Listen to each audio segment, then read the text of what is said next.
Rapapau, hai guys, ketemu lagi di channel Kang Ikang, channelnya prediksi bola.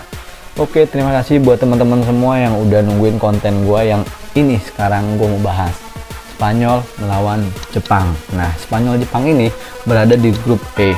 Jepang, dia posisinya harus bisa menang karena nasibnya tergantung nantinya Costa Rica atau Jerman. Jadi sebenarnya dia nggak mau tergantung nasib orang lain. Kalau dia mau menentukan lolos, dia harus menang. Nah, itu dia nih, seperti di posisi klasemennya teman-teman udah lihat kan, posisi seperti itu. Jadi harapan menangnya ada di Jepang sebenarnya nih ya, kalau mau lolos dia tuh. Spanyol mah seri aja juga udah aman dia. Nah, maka dari itu dua partai ini gue bilang partai yang seru nantinya untuk kita nonton bareng-bareng nih. Nah, teman-teman bisa lihat 5 pertandingan sebelumnya. Ini data 5 pertandingannya Jepang dan Spanyol. Langsung gua rendengin biar teman-teman langsung lihat. Jadi Jepang terakhir kalah gitu kan sama Kanada dan Costa Rica. Sedangkan Spanyol itu terakhir kalahnya sama Switzerland. Nah, ini 5 pertandingan terakhir mereka. Nah, dari situ data-datanya nih guys, dari partai-partai gue rekap. Nah, di sini kita akan lebih santai untuk bahas rekapan tabel-tabelnya ya. Ini tabel pertamanya ya, teman-teman bisa lihat. Kita santai di sini. 5 pertandingan terakhirnya Jepang menang 3 kali, seri sekali. Ball possessionnya ini yang selama gua ngerekap data tim Piala Dunia baru ada nih Spanyol ya, yang tembus sampai 71 ininya ball possessionnya. Nah, udah gitu ngegulinnya 13, kebobolannya cuma 4. Ya kan? Jadi gue baru pertama kali gue ngentri ini dapat 71,4, itu cuma punya Spanyol. Yang lainnya belum pernah nemu gue. Sepanjang gue ngentri data-data kayak beginian guys. Jadi ini catatan di tabel satunya gue udah geleng-geleng kepala gue lihat ini ya. Nah, di tabel kedua kalau gue perhatiin di sini ternyata Spanyol itu dari 13 golnya dia lebih banyak ngegolin di babak kedua guys. Itu dia golnya 9. Jadi lonjakannya cukup drastis di babak kedua. Terus juga di sini gue perhatiin itu di shot on goalnya menang Jepang memang, tetapi tipis-tipis lah ya. Kalau dari sini nih gue sih ngelihatnya Jepangnya kegedean di block shotnya ya, 3,6 sebenarnya. Ini antara dia tembakannya kurang beruntung atau kiper sananya hebat. Nanti kita lihat, kita geser. Dari tabel kedua ini gue sebenarnya dapat feeling, udah yakin ya ini Spanyol itu udah di tabel 1, tabel kedua udah dapet sebenarnya feelingnya udah kuat Spanyol sih sebenarnya, apalagi lihat data di tabel ketiga ini guys. Nah, tabel ketiga ini juga memperhatikan dari kekuatan dangerous attack-nya nih. Spanyol nyerangnya sampai 63. Coba gua aja punya standar sendiri, kalau standarnya ya minimumnya itu 20 aja gua udah bilang hebat. Ini 63, luar biasa. Jadi full nyerang kalau Spanyol. Oke. Nah, mereka ini sebenarnya pernah ya saling bertemu. Ada satu pertandingan mereka, teman-teman bisa lihat catatannya. Jadi di sini gue cuma bikin 3 tabel, tetapi 3 tabel itu juga buat perbandingan teman-teman semua ya, supaya feelingnya dapat. Pada intinya sih sebenarnya 1 2 3 ini udah dapat feeling ya. 1 2 3 udah jelas gitu ya. Apalagi kalau lihat odds juga, teman-teman bisa lihat odds. Odds juga artinya menjagokan Spanyol jelas, bahkan sampai ada yang ngepur 3 gitu atau pur 4 buat Jepang ya. Di sini itu terlalu besar kalau kata gua, di mana di purpurannya ini.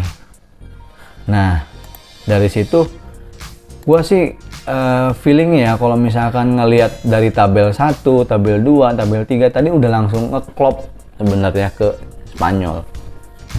Tetapi gua khawatir kejadian lagi ya, kayak pertandingan Tunisia melawan Prancis yang semalam ya, kita udah sama-sama lihat. Di situ kan gue khawatir sebenarnya ketika posisi klasemen seperti ini gitu ya, ada kecenderungan tim-tim besar itu dia mainnya aman, dia pengen mengistirahatkan pemainnya, apalagi pemain intinya. Nah, kejadian kata gue juga tuh di Tunisia Prancis itu mainnya nurunin pemain cadangan sebenarnya kalau gue perhatiin.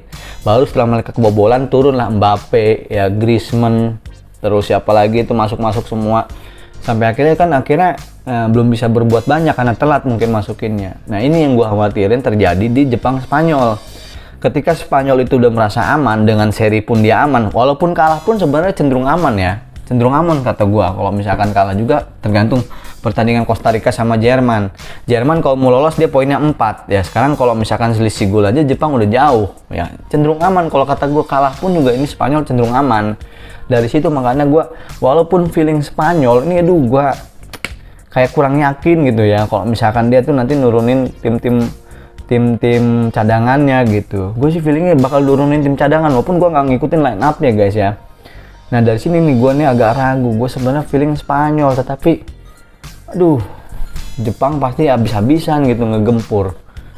Asli kemungkinan ball possession pun ya di sini nih di Jepang sama Spanyol, Spanyol ini bisa kalah nih, atau walaupun menang dia nggak terlalu jauh selisihnya. Paling ball possessionnya kalaupun menang Spanyol, dia ball possessionnya antara 52 atau 48 ya, sekitar itu. Selisihnya nggak lebih daripada 8% lah Spanyol kalau menang ball possession, tapi gue lebih cenderungnya dia itu Jepang yang menang ball possession ya. Gue yakin ini Jepang menguasai pertandingan nih, Jepang nih. Tapi gue feelingnya sebenarnya pengen Spanyol, bentrok gue sebenarnya bingung.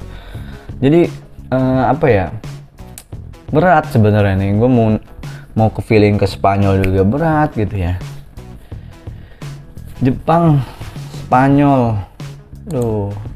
Dan dulu guys, gue cenderung gue liatin dulu. Gue dari tadi sebenarnya gue udah langsung waktu ngerekap juga, anjrit ini Spanyol buset gitu kan datanya. Tetapi gue khawatir banget nurunin tim cadangan. Mana ya guys ya, teman-teman kira-kira udah langsung dapat feeling belum ya? Gue sih rekam pertandingan juga nggak terlalu bagus ya kan. Main aman kayaknya nih Spanyolnya nih.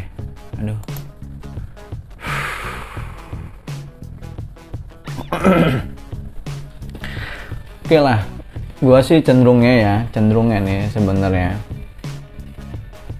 dia 0-0 cenderungnya, atau tapi lebih kalau misalkan ini ya Spanyol, gua cenderungnya imbang aja lah. Gue main feeling gue nih sebenarnya Spanyol, tapi Jepang ini pasti ngegempur. Spanyol ini pemain cadangan, jadi gue paling nih mereka ini imbang nih ya. Kalau nggak 0-0 1-1 itu, kalau nggak 0-0 atau 1-1 nih minim gol lah. Gue yakin ini kayaknya minim gol. Itu aja sih kayaknya kalau dari gue ya, ngeliat tabel data sih bagus Spanyol, cuman nggak yakin gitu ya. Nggak yakin, gue yakin ini nurunin pemain-pemain cadangan gitu. Maka dari itu guys, gue cenderungnya 0-0 atau 1-1 di sini nih. Gue lebih cenderungnya mereka imbang. Gue cenderungnya imbang. Jadi kelihatan sih guys, keraguan gue waktu Tunisia sama Prancis juga terbukti sebenarnya. Nah di sini juga nih, gue yakin ini Jepang Spanyol ya gitu tuh dia tuh. Jadi teman-teman silakan ya, mau feelingnya sama kayak gua, lihat datanya, perhatikan lagi ini lagi dicermatin lagi feelingnya kira-kira kuat kemana, sama lihat tuh hitung-hitungan matematikanya. Oke guys, jadi terima kasih ya buat teman-teman semua yang udah nungguin konten gue yang ini. Jadi teman-teman bisa simak gitu kan, saksikan. Terus juga jangan lupa nih, data-data gue juga bisa salah guys, bisa meleset gitu kan, semuanya juga gue manual ngentrinya segala macam. Jadi teman-teman kalau udah ngirim dukungan ke siapa-siapa silakan di kolom komentar, yuk kita ramein gitu kan, kita sama-sama. Jangan lupa juga jempolnya biar gue makin semangat. Terus juga kalau misalkan gue ada salah-salah kata, data juga, atau nanti feeling gue meleset juga, nanti gue minta maaf ya guys, sama juga gue sekedar ngomongin bola pakai data. Gitu aja buat teman-teman semua nih. Abis ini gue langsung bikin video cepat di shorts itu Costa Rica sama Jerman. Asli kalau itu nggak pakai data, kita langsung ngomongin, kita langsung feeling kita kemana gitu ya guys. Mudah-mudahan teman-teman tetap sehat, bisa ngikutin setiap pertandingan dengan santai ya. Gitu aja teman-teman ya. Terima kasih, segitu aja dari gue. Apa-apa